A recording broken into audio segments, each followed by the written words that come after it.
think he actually writes the date down when he actually wrote it, the description of what he went through, not necessarily when the thing actually happened. It's very confusing. So in other words, he's trying to keep the order of things as they happen, but he may have written it at different dates.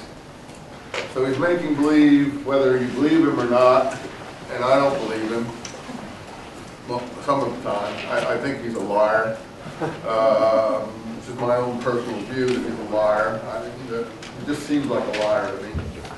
And maybe he's an honest man, and I'm the liar. I mean, God, I could be Dan Rather, you know. And I wonder when that guy's going to resign. Actually, he's done so many bloopers over the years. I mean, nobody likes him anyway. So what? Nobody watches him. So I don't know why he's still hanging around. These guys. They used to have this book they wrote over at USC called the Peter Principle, meaning that guy that invented this principle is a guy called Peter, and he thinks that mediocre people rise actually to where the highest that they can get to, and then they just stay there and sit there, stopping everyone else from rising above them. But they never can rise any higher than that particular point. I mean, I don't know what the issue he was making, but Dan Rather strikes me as one of those people who's about where he ever would be able to higher than he should have ever gotten in life. And maybe there's some better people that should step aside and make room for. Because anybody, fifth grader could have probably seen that was a you know, someone called it a Mickey Finn.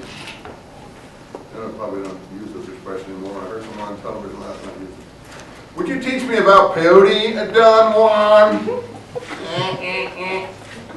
Why would you like to undertake such learning? This is supposed to be the conversation that took place. As you can see, it is probably a recreation after the fact. He didn't have a tape recorder on, so really he is recreating this in his own pathetic English style.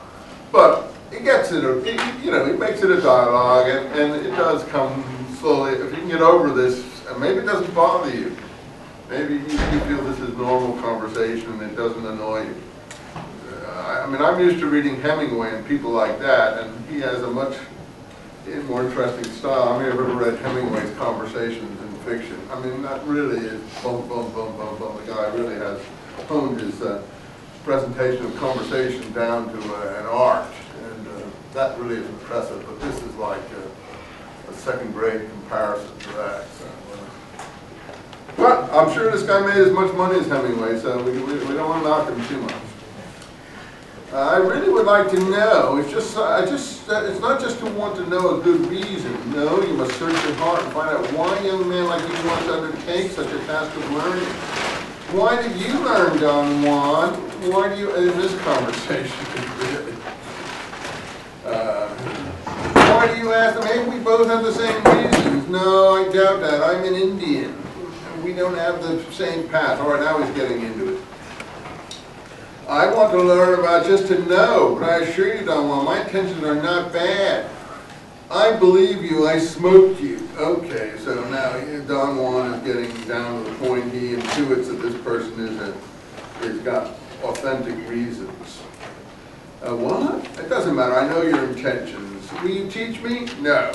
It's because I'm not Indian? No. It's because you don't know your heart. What is important is that you know exactly what you want to involve yourself, why you want to involve yourself. Learning about mescalito is motive. Mescalito. That is his name for this phenomenon. So he's showing a kind of insider knowledge here, that they didn't call it the way he's calling it, peyote. They call it mescalito. And as we will move along here, you will see that it is a kind of what? It's a personification. And so it's, to them it's like a being, a spirit, a being, a person, some kind of entity that they encounter. Does this sound authentic to you? Yeah, I think it rings. I think it rings that he's finally moving into something here. They say, well, how do you know? Well, just like he said, I smoked it, or it appears that way. I intuitive. Maybe it isn't. He says, first you implies you should have a pure heart. That's something maybe that would be important in any religious endeavor. So they're taking this as a religious endeavor. This is not just, oh, let's go out and have a party tonight. It's not George Bush in the Air Force or something like that. This is really, or Bill Clinton in the White House cloakroom or something. This is, I want to make it equal, you know. I don't want to criticize one party against the other.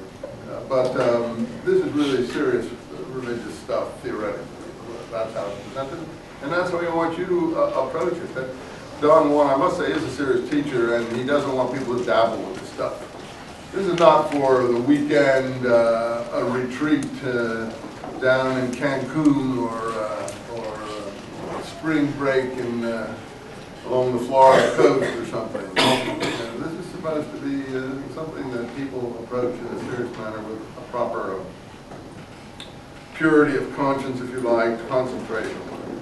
So to start with, in this first exercise, June 25th, you see this is not probably any different day. This is still the same day, but he writes it on a different day.